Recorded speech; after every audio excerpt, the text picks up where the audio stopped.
아마 올 2020년 코로나 사태가 안 터졌다면 현재 8월 런던의 템즈강과 파리의 세느강을 배경으로 사진을 찍는 우리나라 사람들을 수없이 봤을 텐데 너무 아쉽죠. 유럽을 다녀오신 분들에게 질문을 해보고 싶은 것이 있습니다. 여러분, 왜 유럽의 강들은 우리나라 한강보다 강폭이 확연히 좁은 것일까요?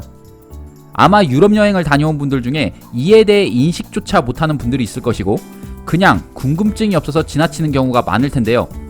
그 해답은 이 영상을 끝까지 시청하시면 나와 있으니 잘 봐주세요. 여러분, 태양은 어느 쪽에서 뜨나요? 설마 서쪽에서 뜬다고 하시는 분들은 없겠죠? 매일 아침마다 동쪽에서 뜨는 태양. 이것은 지구의 자전 방향을 의미합니다. 항상 같은 방향을 돌기에 지금 보는 것처럼 항시 일정한 쪽으로 향하는 바람들이 존재하죠.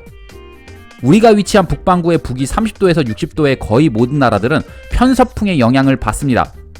이름에서 알 수 있듯 언제나 서쪽에서 불어오는 바람이죠. 그럼 우리나라를 중심으로 봐볼까요? 바로 우리의 서쪽인 대륙에서 불어오는 바람이겠네요. 그쵸?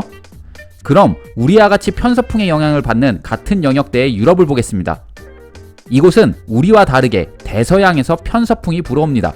즉, 우리는 대륙의 영향을 받는 편서풍, 반대로 유럽은 대서양에서 불어오는 해양의 영향을 받는 편서풍이란 얘기죠. 여기서 하나만 짚고 가볼게요. 고등학교 때 한국지리나 세계지리를 배운 분들이라면 한 번쯤은 알고 있을 쾌펜의 기후 구분을 보겠습니다.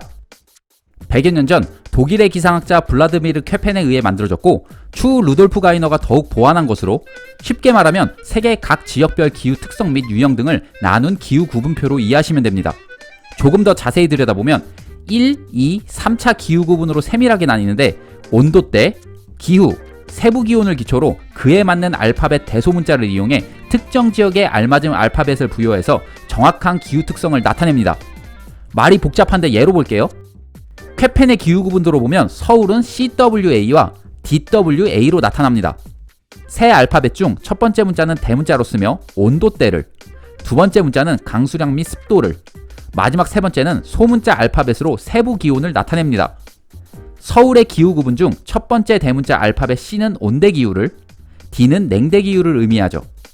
두 번째 소문자 W는 동계 건조를, 마지막 세 번째 소문자 알파벳 A는 더운 여름을 나타냅니다. 종합해보면 서울을 온대 기후에 겨울엔 건조하며 여름은 덥다고 나타내는 CWA, 그리고 냉대 기후에 똑같이 겨울엔 건조하고 여름엔 덥다고 나타내는 DWA. 어때요? 그냥 글자만 풀어도 서울의 날씨를 정확히 표현했죠? 그것도 100여 년 전에 말이죠. 그럼 해양성 편서풍 영향을 받는 서한 해양성 기후의 영국의 수도 런던을 보겠습니다. 쾌펜의 기후 구분으로 런던은 서울과 달리 CFB인데요. C는 온대 기후를, F는 연중 수분, 마지막 B는 온화한 여름을 뜻하죠. 파리도 보면 런던과 똑같이 온화한 기후에 연중 수분하며 대체로 우리보단 덜 더운 여름을 나타내죠. 이처럼 서울과 런던의 기후를 글로 풀어보면 확연히 차이가 있습니다. 서울은 겨울엔 건조, 그리고 여름이 덥다. 즉, 양극단의 날씨를 보여주고 있죠. 반면 유럽의 런던과 파리는 연중 수분하고 온화한 날씨로 기후의 변화가 크지 않죠. 이런 기후의 차이는 양극단의 날씨를 띠는 서울 한강의 마포대교와 연간 큰 변화가 상대적으로 적은 날씨를 지닌 런던 템즈강의 타워브리지 길이에 아주 큰 영향을 미쳤습니다. 서울과 런던의 연간 강수량을 보기 전 하상계수란 용어를 보고 가면 좋을 것 같아요. 하상계수란 하천 임의 지역의 최대 유량과 최소 유량의 차이입니다. 즉, 하천의 유량의 최대일 때를 최소일 때로 나눈 값이라고 보시면 돼요. 그럼 서울의 연간 강수량을 볼까요? 서울의 연간 강수량은 1450mm 정도인데요. 그런데 특징이 7월, 8월에 각각 거의 400mm씩 내립니다. 반면 겨울인 12월, 1월, 2월은 20mm대에 그치죠. 강수량도 정말 극단적이죠. 이제 런던을 보죠. 연간 강수량은 약 600mm가 내리는데 보시다시피 비가 연중 고르게 내리고 있습니다. 쾌펜의 기후 구분처럼 강수량도 서울은 극단적이고 런던은 큰 변화가 적죠. 이런 차이로 한강의 하상계수는 393, 템즈강은 8에 불과합니다. 그럼 잘 생각해보세요. 우리가 유럽보다 댐이 많아야 할까요? 아니면 없어도 될까요? 여름에 거의 몰빵으로 내린 비를 안 가둬두면 대한민국은 겨울과 봄엔 극심한 피해를 입을 수밖에 없겠죠. 환경론자 여러분들, 댐을 만들고 싶어서 만드는 게 아니라 안 만들면 우리는 죽습니다.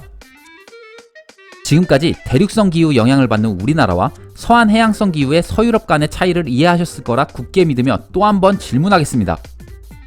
물이 들어있는 냄비엔 왼손을, 후라이팬 위엔 오른손을 올려놓았다고 가정해볼게요. 제가 지금 동시에 불을 켜겠습니다. 어느 손이 더욱 빨리 뜨겁다고 느낄까요? 제가 장담하는데 분명 후라이팬 위에 있는 오른손이 뜨거울 겁니다. 반대로 물이 펄펄 끓었고 후라이팬도 최대한 달궜습니다. 그럼 이 두 개를 식힌다면 어느 곳이 더욱 빨리 식을까요? 바로 서한해양성 기후처럼 냄비의 물은 온도 변화가 적어 천천히 식고, 대륙성 기후와 같은 후라이팬은 온도의 차이가 훨씬 빨리 나타나죠. 이처럼 우리는 여름엔 엄청 덥고 습하며 비가 이때 몰아내리고, 반대로 겨울은 극심하게 춥듯 굉장한 차이를 나타내고, 런던과 파리는 연중 큰 차이가 없고 차이가 있더라도 점진적으로 일어나는 특징이 있는 것이죠. 어떤 친구가 제게 물어보더라고요. 왜 프리미어리그는 겨울도 축구라냐고. 그 이유가 바로 우리처럼 겨울에 급격하게 추워지지 않기 때문에 3월에 시작해 10월에 시즌을 마치는 K리그와 다르게 프리미어리그를 비롯해 대부분의 유럽 리그가 8월에 개막해 겨울을 거치며 5월에 시즌을 마치는 이유입니다. 그럼 잘 봅시다. 연중 고른 유량을 흐르는 템즈강과 여름에 폭발적으로 늘어나는 유량의 한강 중 어떤 강에서 퇴적물이 많이 쌓이고 침식으로 인한 강의 모양의 변화가 나타날까요? 5초의 시간을 드리겠습니다.